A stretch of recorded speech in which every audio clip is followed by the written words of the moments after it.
Hi, it's Ray from Proshaper, and today we're going to do the flexible shape pattern video. And Mark is doing it, and I'm just doing the voiceover on it.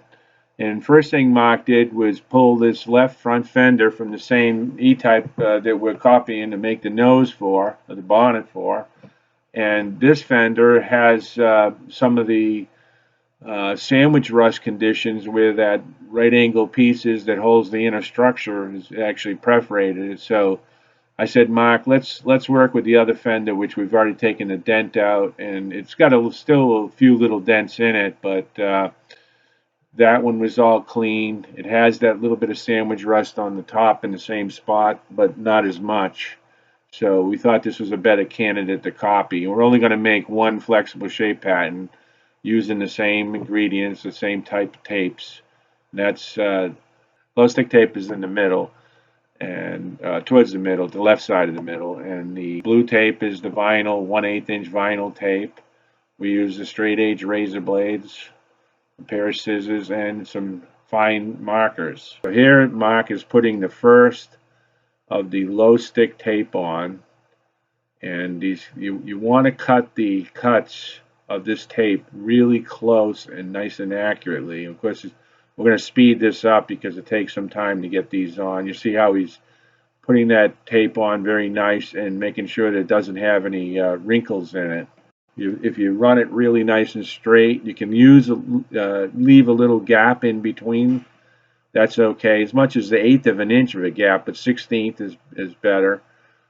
Sometimes it'll go butt up right up against each other, but if there's a little bit of shape present, it's better to leave a little gap. And he's going to put those all on. He's got a little angle, and you can put them straight up and down too. Sometimes when you put them on an angle too severe and there's a lot of shape present, it gets to be a problem. So you can change angles at any point. It doesn't matter. But Mark actually is a much better flexible shape pattern maker than I am. Some people just have a natural affinity for it, and Mark is one of them. Brian is another employee I have, and he makes wonderful flexible shape patterns too. So this is really important, how clean you get that edge, because that's the definition of where that panel ends. And try to take your time. It looks like Mark's doing it really fast, but he's just speeding up the video here because we want to make it a reasonable amount of time. It's still, I think, an hour-long video, but this really captures all the little details. And we're going to make this fender in two pieces. We're going to break the fender, the rear section and the front section, and the break is going to be right about 12 o'clock on the wheel opening. That works really well. I've made these fenders in the past, and they're actually pretty easy to do. The back section is mostly all arrangement. It's pretty flat on the side. I think it has some area change on the top of it, but on the side it's pretty flat. The front has got a lot of area change in it. Front's a little more difficult. It's got a wired edge.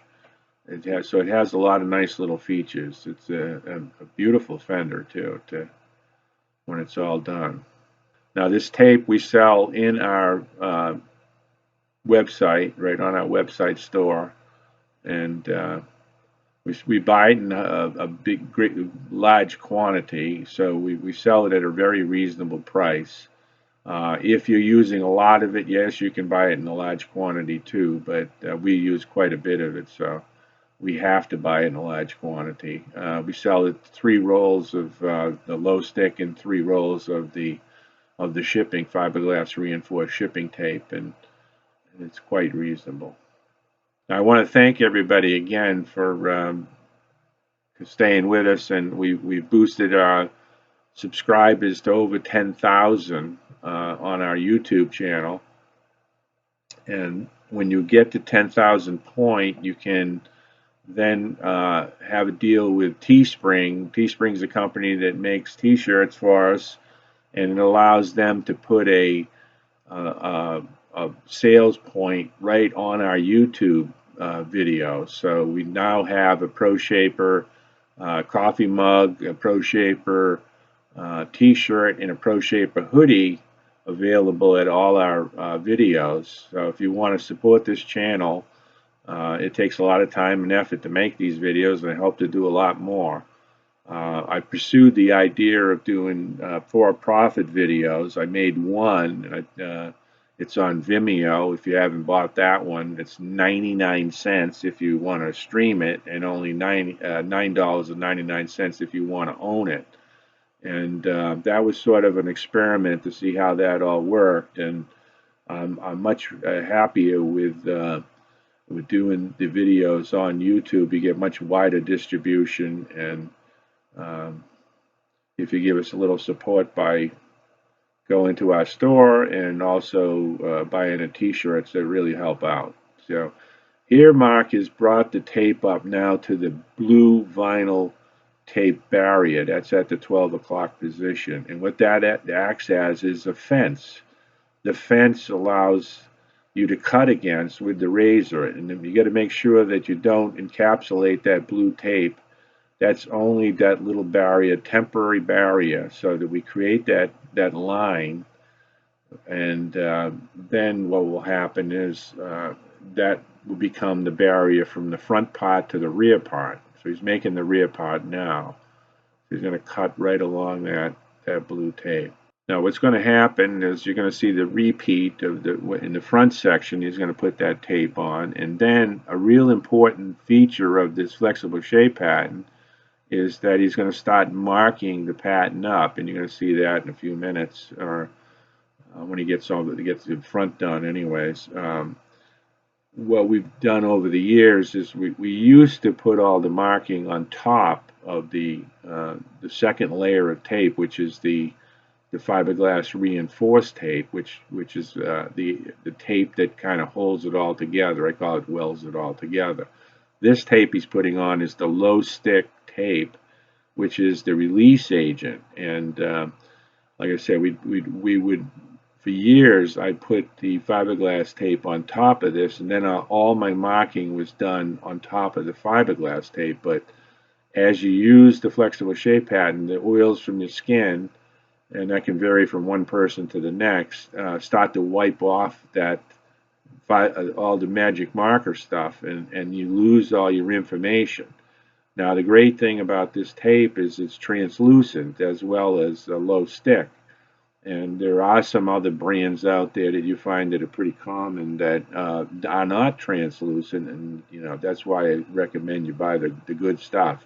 What you're seeing here is the best that you can get. I've discriminated against all the other tapes, the different fiberglass reinforced tapes, and also these low stick tapes. And what I have is the best tape for the job. There's many tapes out there, so it's not an issue of this tape might be 20 cents cheaper or something. This is the qualitative level that you want, and being translucent allows you to mark it, and then you can flip the flexible shape pattern inside out, and you can see all those markings, and makes it a lot easier to use. So he's got this back section just about done. He's trimming up the inner edge there, and you can see all the rot on that original Fender. That's all going to be replaced. That lip where it attaches to the inner bonnet section. So all this marking now he's going to mark up in a little while, is all going to be done on this first layer of tape. He's working out some little air bubbles, and that might be some rust there, right there. He's got some major air bubbles, it looks like. So there's some little bit of damage, but that's not going to cause a major problem. Yeah, you can't get it out. So that's a sandwich rust coming through on that one little spot. He could have ground it and it would have been gone, but it's not a big problem. So Mark has the rear section completed with the low stick tape, and now he's going to do the front section. So what he does is puts that blue vinyl tape again, and I love this blue tape. I use it for all my cutting. I'll put down a superfine magic marker line first, and then I will clean that line up by putting the blue tape. The blue tape allows you to get an actual, more accurate line, because if you're doing a butt joint for welding, you want a super fine cut. And this blue vinyl tape allows you to cut much more accurately. And in this case here, we're just using it as a fence, so to cut with the razor blade. So you never include the blue tape in the flexible shape pattern. The blue tape is a little elastic element to it, and it'll cause a major problem in the flexible shape pattern. So do not use that blue tape bound inside a flexible shape pattern. It's the wrong thing.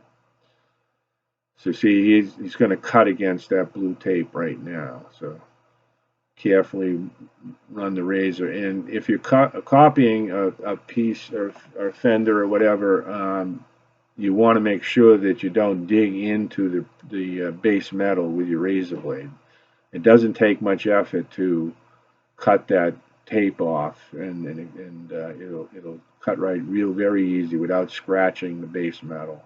So another method is, say you are copying you have a car that's a rare car or something that you need some information, and you don't have the information, but somebody else does, and it's a restored finished car. Well, putting this tape on does not hurt a panel at all.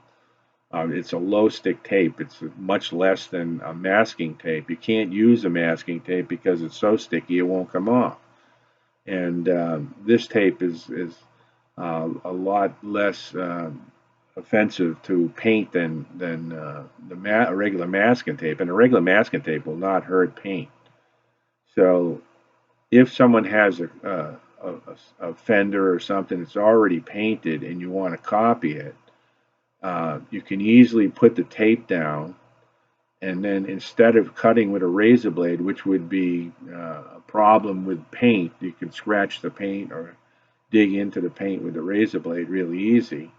All you have to do is just take a pen, a fine ball peen pen, and you just draw where it needs to be cut. It doesn't have any effect on the paint at all. And then you lift it up and then carefully cut where you drew with the pen and cut that piece and then lay the tape back down again.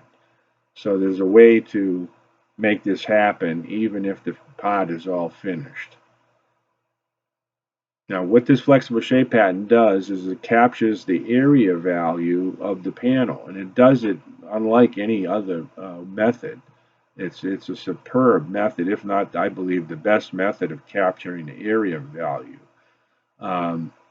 It's very user friendly. It takes a while to learn how to use one. There's a whole different rule set using them, and I keep showing the potential of it in my videos. And even if you have an original design, you're building a totally new original design, or you're building off of something that's a copy of something but it's from a wood buck or a wire form buck or a full surface buck. You can make one panel fit to the wire form of the wood buck, and then you can take that panel and make a flexible shape pattern for it, and then reverse it inside out, and it allows you to make the other side. And with the advantage of the flexible shape pattern, it allows you to work the panel easily out of arrangement.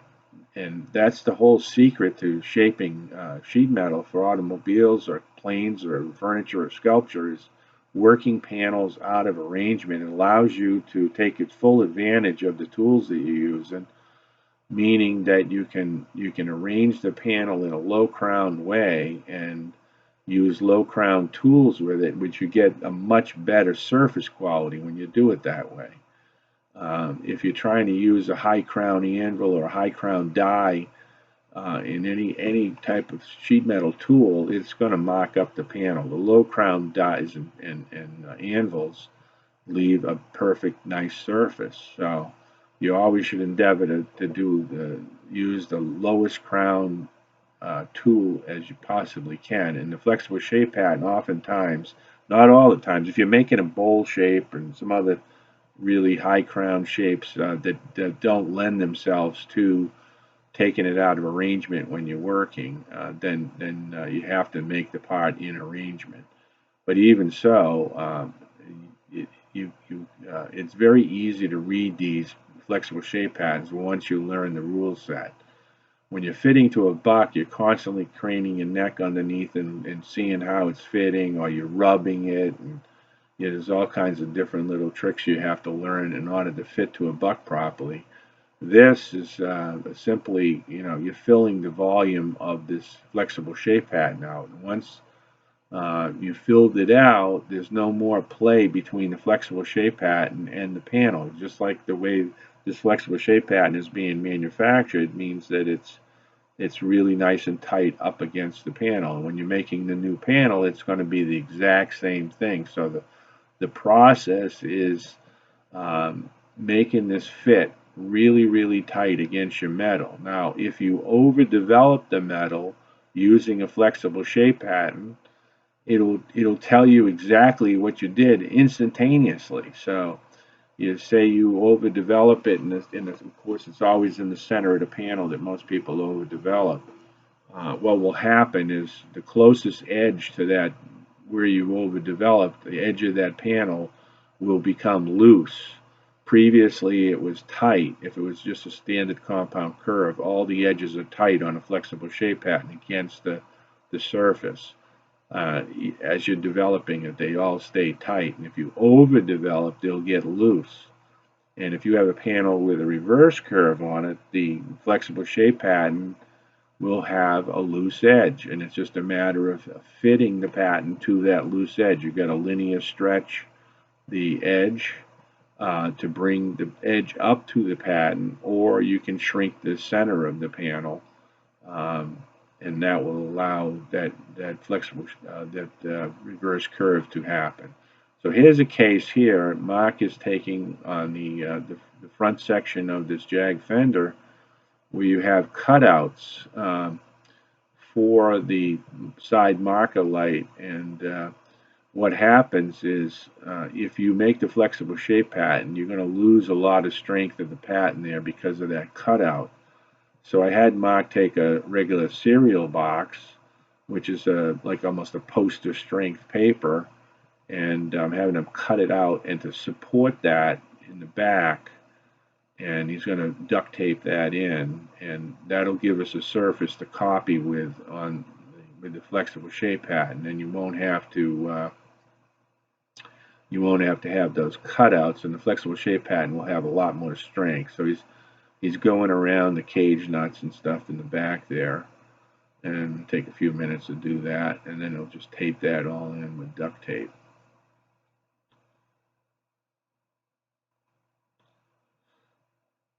So that makes it a full surface. So if you look in my video library, you'll see, I think it was the February class that Fred from Ontario brought down a 33 Ford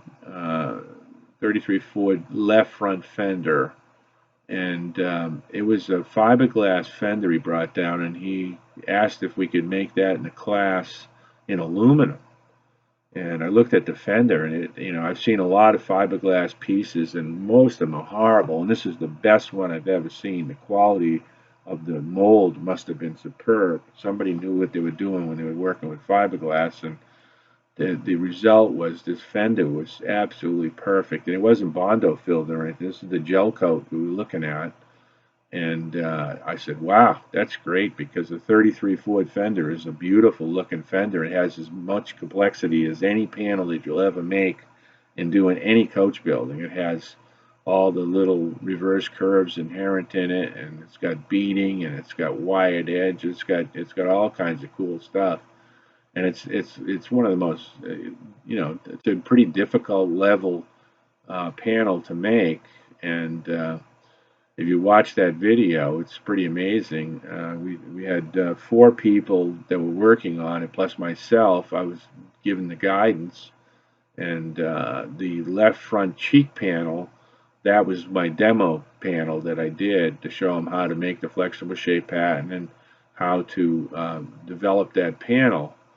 And after that, they all were beginners except for Fred. I mean, most the other guys, the three other guys, were absolute beginners. They hadn't even put a piece of metal in a English wheel or any of the shaping tools. So it was quite a testimony to the power of the flexible shape pattern when done properly. Um, so they watch me do the flexible shape pattern. They watch me use it, and it's pretty simple uh, once you get the power of it. And it's an idea I came up with a long time ago, and it's had some acceptance, but I think it should have much wider acceptance. And anybody who's doing restoration, it's such a wonderful tool because you can always find somebody that has a car like yours, like I mentioned earlier, that you can copy their information from. And also, your car might have one side that's good and the other side's not good. So you can copy one side, turn it inside out, and it is a super accurate way of making sure you have symmetry. And what I found making Jaguar parts years ago is I'd make these Jaguars like a 120 Jag. They were stamped panels in like 1951 or so, and you would think that in 1951 they had the stamping technology down, so the parts would be all symmetrical. They were quite symmetrical. They're not like a hand-built car. A lot of the hand-built cars were built in a hurry, and they can be out quite a bit. So I've seen cars as much as 3/4 of an inch difference between left or right that were hand built, but generally you would think that a panel that was stamped would be dead on. And I did these flexible shape patterns from, say, a left front fender and on a Jag 120, and then flipped it inside out, and found considerable differences. You couldn't see them, but they were there. So if you want to do nice symmetry, this is really a great method to ensure that symmetry. So you can see this front part of the fender has a lot more shape and stuff happening. So what happens now is as Mark puts the tape down, they overlap, and what we don't want is that overlap. So he's going to carefully cut all that overlap out and pull it out. And the reason for that was the first flexible shape pattern that I made was for a 120 Jaguar front fender section, and I did it all with overlap on the first layer of this low stick tape. And I started using it, and I turned it inside out to make the reverse side, and all the overlaps all come undone, and it just kind of flaps around on you, and it just becomes a pain. So after that first one, I said, you can't do that ever again. So I started the practice of cutting them out, making those little tapered cuts, and it cuts very easy, so it's not a problem. So we're not going to flexible shape pattern the flanges. You see we've cut off where the inboard flange is, where the center of the bonnet hooks up, and we're not going to flexible shape pattern where these joggles are. Now, the reason for that is they really kind of screw up the flexible shape pattern, so we just cut around them for now. But you'll see later on in the bonnet build, what we'll do is we will add these flanges like that inboard flange for the fender, and it would be the outboard flange for the center bonnet section. We will add those on to the flexible shape pattern. We'll put the flexible shape patterns back on the panels, hold them on with tape or magnets or whatever, and then we'll flexible shape pattern the flanges, and we'll use that flexible shape pattern on the flanges to identify where all the bolt holes are. So all the bolt holes will be circled with magic marker, and then that flange will then be incorporated into the complete flexible shape pattern. So then we can put it on our new panel, which will have the flange, which we bent according to uh, the edge that we had on it before, but we don't know where the bolt holes will be on the flange. So that will actually index all the bolt holes. So this thing will just bolt all together just like they were factory panels. So it's just another great feature. And if, as I said, mentioned earlier, the flexible shape pattern um, identifies the area value of the panel, and it also identifies the perimeter value of the panel. And then you add the element of all the lines, which you're going to see, and those are all profile gauge lines. It'll index all the profiles properly, which once you have the lines on the flexible shape pattern, which are done in Magic Marker using that blue vinyl tape, you'll see Mark doing it. Sometimes you can use a ruler too. Uh, you get those lines on there, and those are all indexed on with a gauge for each line, and everything's all labeled, all on that first level. And Mark's going to make all the gauges in a little while, and then after you pull this flexible shape pattern off, and you punch all the holes on the flexible shape pattern. So there you see both the rear section and the front section. And Mark is putting a little storyboard on there. This is very important. I put a little square, and it says 1962 Jaguar Fender for the E-Type, and then we put the panel number on it, which is number 1, and we'll circle that. And the circle indicates what the panel number is. And this is all for identifying it later on. Sometimes this is pretty obvious because it's obvious going to be an E-type, but sometimes you might make a flexible shape pattern for a panel, for a patch panel or something. You have no clue what it is 2 weeks later. So it's very wise to label them very accurately and just to have that description label on them so that you know what it is, 6 months down the road. And it's the great thing about these. Another nice asset of the flexible shape pattern is it doesn't take up any room. You just punch a couple holes in it and put a hook on it and hang it on the wall somewhere. And it'll last about 5 years or so, or sometimes longer, to keep the sunlight off of it. And it's not like having a wood buck or even a wire form, which is going to take up a lot of room. So there's that spot where the hole was, and there's this little tab there, and he just cut out for that little tab. And he's putting in all the gauge locations. That's what those lines are. And all this marking, even telling you how much material you need extra for the flanges and the joggles, you saw that, and all this marking is all going to be hermetically sealed once we put the second layer of tape on it. So this is impossible for this magic markings to disappear. And that's a rolled edge right there with a wired edge, and you need 3/8 extra for that, and he's marked that properly. So that's going to have a 1/8 inch wire rod inserted in there, which greatly strengthens the edge. So now he's got a lot of the marking on there, and he's going to cover it with fiberglass reinforced tape now. Now he's given this one a little bias. You can actually put the tape the same way, and it's really not going to hurt it, but when you put a bias in it, it makes it just like a bias tire. It's going to make it a little bit stronger.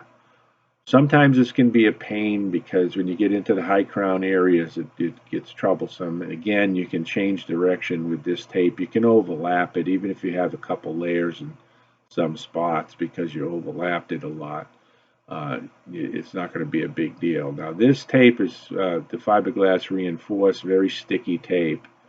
And this tape's function is just to hold everything together. So you want at least 1/4 of an inch of overlap. and that ensures that it welds it all together into a solid. And by having the fiberglass filaments in it, that fiberglass filament is very, very strong, and it doesn't allow the tape to either shrink or stretch. And I've had some of these flexible shape patterns for as much as 5 years, and you can still make a beautiful panel off of them. They kind of turn dark in color after a while, and in the August months here in Massachusetts, there's a lot of humidity, and it kind of reactivates the stick on the low stick tape. And if you use it again after a long period, you might have to redust it with plaster dust to keep it not sticky. And if you store them a long time, if you let them touch each other, they might stick to each other. So you want to kind of like hang it so it doesn't touch each other in any areas at all, so that it will not stick over time to itself. I've had some failures where I was, just folding them up and put them on a bench and then put some box on top of them with some weight on it, and they will stick together again. And you try to pull them apart, and they kind of dismantle on you. So it's best to spend a little bit of time, pop a hole in it, and put a little hook on it, and just hang it on the wall. I have beams on the building here that allow an easy hook to, so we make these little S hooks and put a hole through them and hang them from that beam, and I've got literally hundreds of them hanging for all the different Jag panels and stuff. So, but anytime we make one of these flexible shape patterns, if you're going to use it again, it's best to give it a little love and care and take care of it. So you won't have to repeat the whole process. To make this whole flexible shape pattern, I would guess with the gauges and everything else, I'd estimate about probably 3 or 4 hours that Mark worked on it. And if you were making a wood buck, and that seems to be the favored way that most people try to copy stuff, is by making a wood buck, it would take you a lot longer than that. So a wire form would take you longer too. I'm a fan of the wire form over the wood buck any day of the week, and I will definitely have a video on wire forms, and maybe even do a video on wood bucks at some point, and try to really show the differences, the pluses and minuses of each type of buck. I think that would be a really great video. So Mark is motoring right along here, doing his quarter plus overlaps and getting that all covered really nicely. So Mark opts to do a mass cutoff. I guess he cuts off at the end where he needs the tape, but on the beginning end he leaves it all hanging over there. As you can see, the way I personally do them, I put one piece of tape down, whether it's the low stick or the fiberglass filament tape. I immediately cut both ends, and I'm very, very careful because it's so important to get that perimeter and also the union between the front and the back section, that line, really, really accurate, because that becomes the weld line, or in this case here on the bottom here, that's a tip line for making the wired edge. So try to take the extra effort and make that cut with the razor blade, with a sharp razor blade, make a very accurate cut. It's super important. You can see all the gauges have been labeled 1, 2, 3, 4, and he's doing a really nice job here. Now this back section, as I said, I believe it's all flat from 1 to 4 gauge, front to back, and then of course it has a roll in it. Whenever you put a roll in a panel, that adds a lot of strength to the panel. So that's that part of the panel. That's where it's getting its strength. Up at the top there is a compound, I believe, so that'll be captured. So This rear section is a very, very easy piece to make. It's got, like I said, a little compound on the top, and it's just a roll. The front section has a lot of area change, so you got to be a little more careful.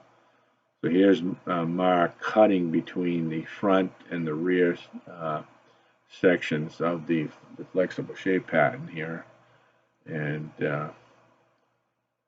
he's going to cut off that excess filament tape, and that's going to reveal the true seam between the front and the back. And then he's going to put, once he gets this blue vinyl tape and these extras of the filament tape off, he will put another blue tape to create the fence for the front section, so he can cut against that fence, always maintaining the true cut line between the two sections. So there he is.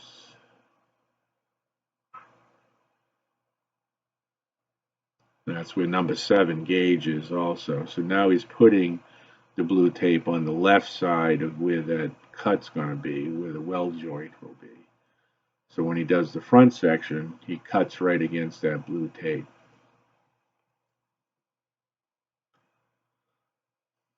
He's opted to put quite a few gauges in here, probably a few too many, but it's always better to have more information than less information. I would have probably put a few less gauges. So here he's putting a piece of the white cardboard you get from Uline. So Mark has just laid the cardboard up against the end of the fender, traced it, and then use a nice straight edge blade, nice and sharp. Blades are very, very inexpensive, and you got to cut it against plywood or some type of wood surface, actually like a cutting board, and allows you to cut that off really easy. You can use a bandsaw also. A bandsaw will cut this really nicely. But for speed, the razor blade is probably the quickest way. Now, I used to, years ago, make all these gauges with 5/8 or 3/4 wide strips that I would shear in my shear, 18 gauge steel strips, and then use a shrink of stretcher to make them conform to where they needed to be. But just working with the razor blade and the cardboard, it's a lot quicker to do it this way. Now each gauge, you want to dial it in. Now, if it's not fitting good, I mean, close to about a 1/16 is probably close enough, but you can dial them in even a little closer. So that's what Mark is doing here. With 80 paper, you trifold the paper. This is hook and loop paper, which I use in the shop, and this is a hand sanding operation. So he's just sanding that center section out a little bit to get that fit.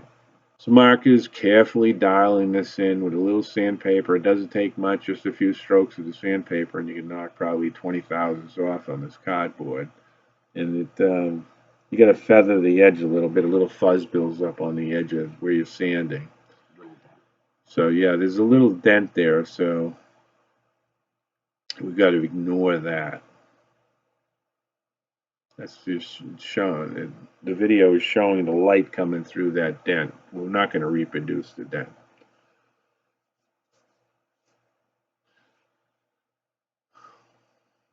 So now you have to put information on every one of these gauges. Every one of these gauges will have an index point, which is just a straight line. And ideally, you put that information, all the information you put on a gauge, you put on both sides of the gauge. Now, the reason why you want to put information on both sides of the gauge is the gauges are going to be a pile on the bench, and you want to rapidly be able to grab them. You can make a pile of the ones that go north-south and a pile that go east-west, and that discriminates enough so you can separate them into groups. And now Mark has pointed out the index point. He's going to take a magic marker and mark that index point. Now, through practice, we figured out, we used to put the index points in the middle, but it's best to offset them a little bit. And when you offset them, that immediately when you pick up a gauge, you see the offset in the index point where it registers with the panel. that offset tells you immediately which the orientation, what's up and down. I used to put up and down on it, and it's just a pain to do all that. Just offset the index mark, and you have it. So now he's also putting the circle number 1 mark, which means it's going to panel number 1. And then he's putting a little storyboard on there. That's a Jaguar E-Type. We usually put that in a little square. Just a formula that we've copied. And I don't know if Mark is going to do it on this one, but we'll see. No square. No square, he says. Okay, so I have to bring Mark back to school, I guess. Try to be consistent in all your marking. Now, you can develop your own marking program if you want to, but one I've developed through the years is working pretty good. So here he's making one. Now, you can't trace this, so you just kind of eyeball it. And you do an initial cut. So he's taken the marker and made that initial mark, and now he's going to razor blade it out. And this will allow you to get the thing, the pattern or the gauge closer to the flexible shape pattern. It usually takes 2 times through on the razor blade to get it to cut. If you push too hard, you just dull the edge of the blade. So take your time cutting them. So he's going to offer that up to the panel now, and you're going to see. Of course, this was just an eyeball, and he's getting better. It's not bad. So now he'll dial that in a little bit. He'll take the pen and then just parallel line it by rubbing the pen on there. Slowly but sure, it'll erode that away. It'll probably take 2, maybe 3 or 4 times even to dial into each one of these gauges. You can see on the bottom he's got a little gap down on the bottom. It's going to be probably 3 or 4 before he gets it. So I think this is the 3rd one. Now, once you get proficient at making these profile gauges, it should take you no more than maximum like 5 minutes to make each gauge. And you know, some might give you a little bit of a trouble, and some might go a little faster. Of course, how long they are is important too. So these are the north-south gauges. They're going up and down, and he's got about, I think, 10 or so north-south gauges, and I think 3 or 4 east-west ones. So there, Mark made the couple gauges here, the easy one on the end, and I think 2 on the inboard side of the panel, showing you that process of dialing it in, and showed you how to put the index marks on and all the other markings that go with the gauge. And that means you put the little storyboard on so you don't forget, because they become a pile, and they can easily get shifted around the shop. So that's why it's so important. And not only do you mark them all up, you mark them up on both sides, because then you won't have to keep flipping them over to find out where the information is. The information will always be accessible to you. Now you want to cut these gauges off at the perimeter of the panel too, and Mark will do that later. But it has an index mark, but that's the paramount index point where that index mark is. Now Mark has got it going up at an angle. I prefer to put those index marks at 90 degrees to the actual surface there. So, but it's not that important. But you know, my preference is definitely 90 degrees. It's got an angle. But you want that mark to be on both sides. All right, so here we see the back side of the panel, and you can see those cardboard inserts that Mark put in earlier, and that enabled a full surface flexible shape pattern on the front side.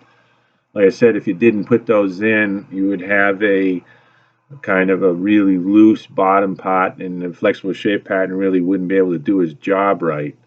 So now Mark is going to take those cardboard inserts out and that will reveal the metal edge of where that parking light goes.